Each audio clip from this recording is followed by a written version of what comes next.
All right, cool. All right, guys, what's going on?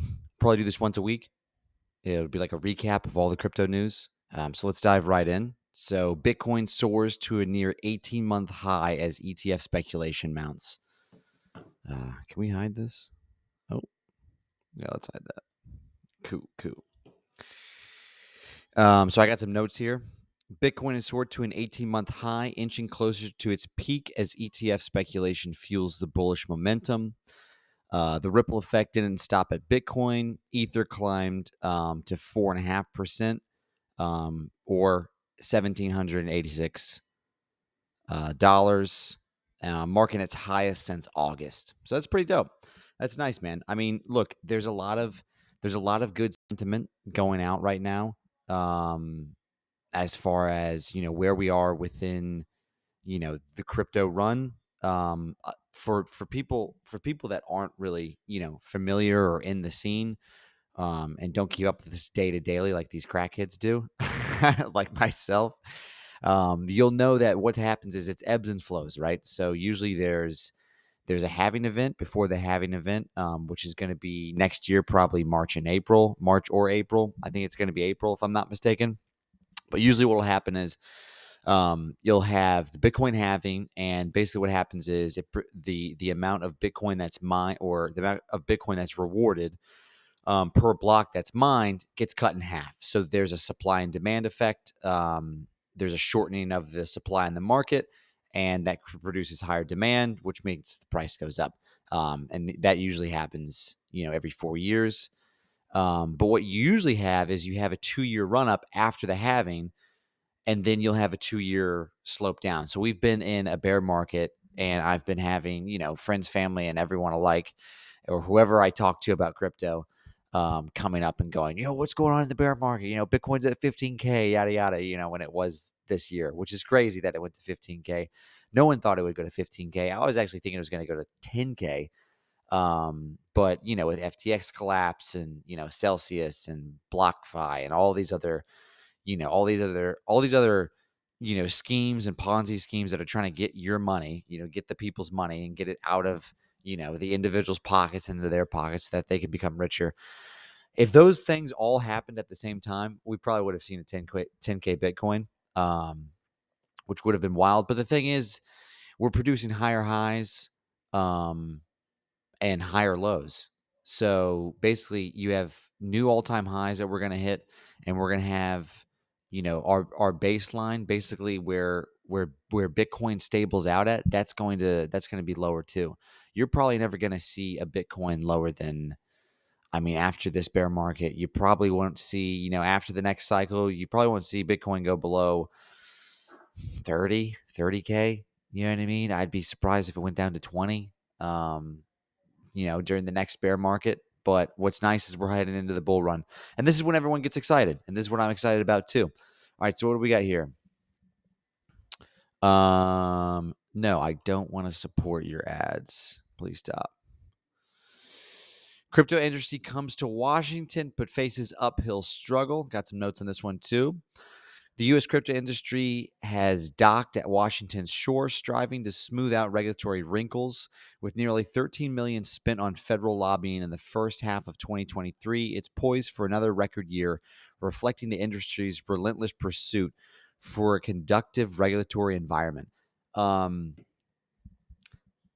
First of all, lobbyists. I can't believe that's even legal, which is crazy. You know what I mean? I get the point of lobbyists, right? I get it. But at the same time, has any politician ever done anything good for you or for me? No. All right. Let's not get into politics, but it's for the birds. Okay. It's for the birds. Let's focus on crypto. Let's focus on making some money. So, yeah. All right. So there's lobbying, yada, yada. That's good. This kind of goes back to the ETF thing as well. The ETF thing is good. Regulation can be good in a certain way. When you have more regulation, that's when you're going to have the bigger dogs that are going to want to get in. That's when you have people that are in the stock market, right? That's when you have these, you're going to have asset managers. You're going to have people that have generational wealth that are going to be able to comfortably get into crypto. When they can call up their broker and they can go, hey, Let me get into Bitcoin. Let me get on that spot. Let me get on that spot Bitcoin ETF. Let me hop into that. When you're able to leverage trade, when you're able to short sell, when you're able to put in bids, those things are only going to help us in the long run.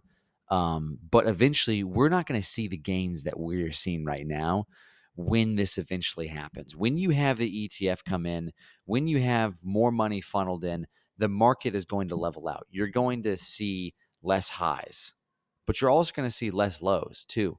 It's going to stabilize eventually. Now's the time to get in because yes, it's volatile but the volatility every cycle, every 4 years, the volatility gets less and less because you have more people in the market. And the more hands you have in the market, the more stable the price is.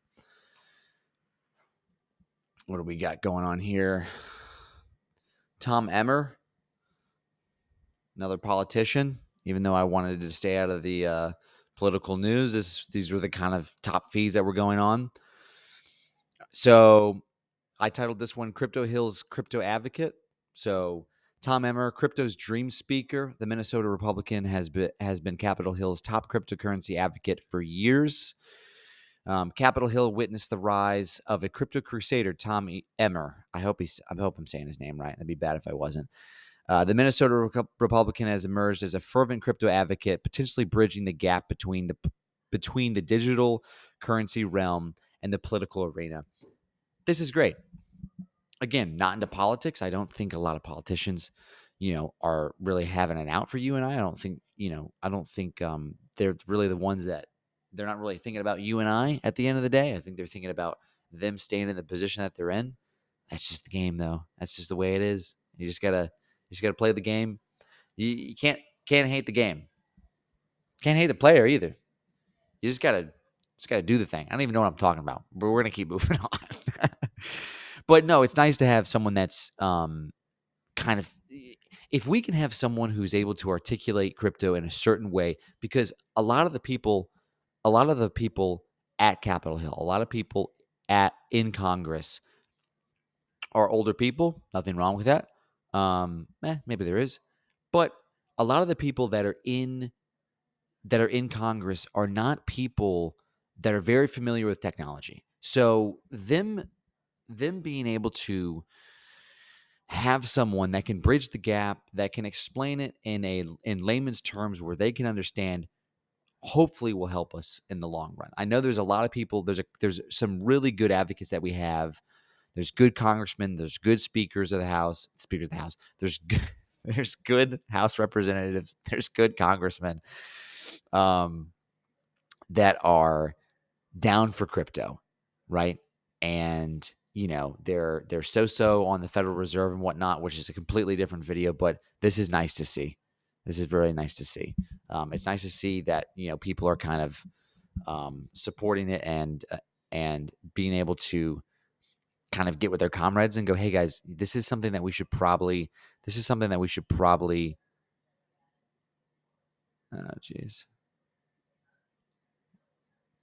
Don't tell me it wants to turn off my ad blocker. Technical difficulties. All right, we won't even. Yeah, we're not going to do this.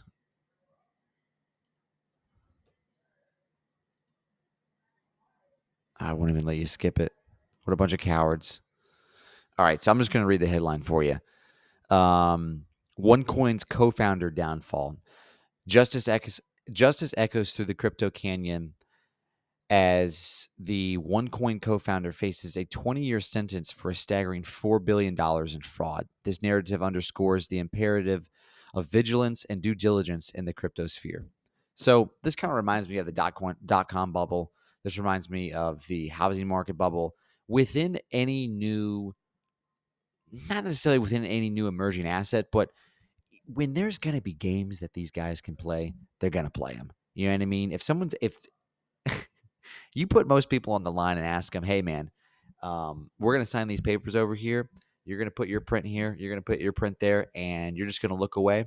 But you're going to make $4 billion off this deal.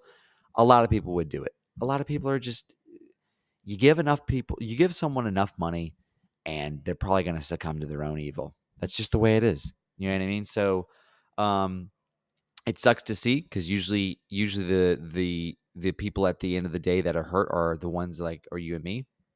They're not going to. It's not the rich people that are going to be affected by certain things like this. And even if they are rich, they're already rich. They're not going to be affected entirely by this if they lost out on it. And then let's hop into this one. Going over here, crypto hiring, major layoffs at Yuga Labs, Ledger, Chain Analysis. This one's interesting. I was pondered by that. I was confused by this one because it doesn't really make a whole lot of sense, right? We got the bull run coming. Bitcoin saw a nice pop, but I'm assuming that these effects are because of how long this bear market has gone on. This might be the longest bear market ever for crypto. If we don't hit 40K, I think it's if we don't hit 45K by November, December, this is going to be the longest bear market we've ever had, which is great because the longer the bear market, that means the longer the bull run, right? The shorter the bear market, or the shorter the bear market, the shorter the bull run. Pros and cons to both. So for this guy, layoff tremors in the crypto field. Crypto world shivered as Polkadot blockchain developer Parity announced a 30% workforce cut amidst amidst the seismic shifts in the crypto landscape. Job security becoming a fleeting certainty, hinting at a need for a more robust operational framework. You see this all the time when it comes to Silicon Valley and all of these tech startups. They balloon up, they get a bunch of investors to pile on their dirty money into it. And what happens is a lot of these companies can't fulfill the actual demand that these investments require. Sucks to see. You hate to see layoffs, but I think we're going to see a lot more too coming into next year. I'm sure we're going to see some type of I think we're going to see some type of pullback economically. I don't think it's going to be a huge crisis because of the way that the Federal Reserve is able to stabilize the economy by injecting stimulus into it, which is a whole nother story. But, not a huge big deal. A key Bitcoin mining company expert also called it quits at Galaxy Digital this week. Crypto mining, look, you're going to make more. You are going, unless you enjoy the tech, unless you enjoy the coding, unless you enjoy like the developer side, unless you enjoy like that kind of like nerdy stuff, just DCAN. Don't there's no need to mine for anything, honestly. It's cool. It's cool to have a node. Nodes are cool. It's cool to do staking and things like that. It's cool to have a node for like Pulse Chain or a node for Ethereum or something like that, where you're able to make a percentage return on that. But as far as buying a mining rig and all of that, it's a lot of electricity. It's a waste, especially now, especially Bitcoin. An ASIC miner, you're going to get it now. 6 months later, it's not going to be worth anything, and you're not going to be making a penny off your investment. That's just me. But hey, it's fun though. You know what I mean? I've built mining machines and all that. So, and mining rigs. So down to clown for sure. But at the end of the day, just DCA in and don't get crazy. Don't day trade. Also, another thing, guys, if you're looking at this 34K Bitcoin, when you go over to any chart, I'm telling you, let me do you a pro tip here. When you go to any chart, especially, don't ever look at the 1 day. Don't look at 1 day. Don't even look at 7 day. Look at the 1 month chart at least. I'm telling you, don't look at the 1 day. If you're looking at if you're looking at the 24-hour price chart of anything, unless you're a day trader, what are you doing? Are you trying to give yourself a heart attack? I don't even look at the price charts.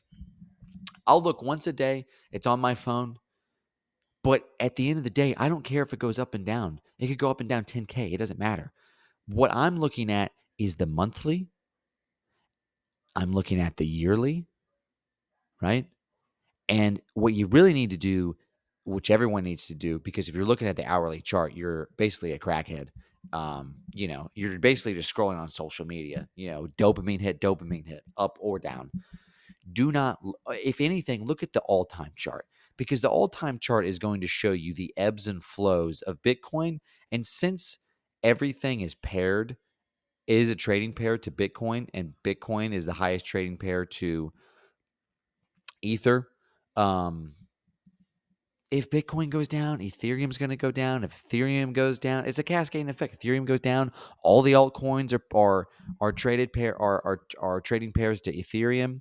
Those are usually the highest trading pairs that each altcoin is traded to. So it's a cascading effect. Guys, at the end of the day, look at where we were. It's just like in life, right? Let me give you a little life advice. You can ramble and ramble about your day to day, but I'm telling you, if you don't look back on your life about a month ago or 3 months ago or a year ago and go, where was I a year ago? Where was I 3 months ago? Where was I last month? That's how you can look back and look at progress. It's like if you're doing weight loss, don't weigh yourself every day if you're doing weight loss. It's the same analogy, right? You're just going to drive yourself crazy looking at the number going up and down, and it will affect you. So I'm telling you, unless you're a day trader or unless you get your rocks off on looking at the 24-hour chart, don't. Look at the monthly chart. That's all you need to look at. Look at this, baby. Look at this. Went from 26 to 34. I'm no mathematician, but those are some tasty gains, if I do say so myself. That's pretty much it, guys. I hope you guys have a great week. I hope you guys had a great week. I hope you have a great week. It is Sunday, so I hope you have a blessed rest of your Sunday. And until next time, I will catch you later. We're probably going to do this. I'll probably do this once a week. And then I'll do the daily, YouTube shorts and YouTube videos. I'm trying to not do the automated audio on top of it, but sometimes it's easier. And sometimes that's the only way you can do it. Sometimes you need a little help from AI. You know what I mean? A little chat GPT. You know what I'm talking about? A little chat GPT up in there. Wait till chat GPT can start trading some crypto. That'd be crazy. I'm just kidding. I hope that never happens. All right, guys. Hope you have a blessed rest of your day. Take care.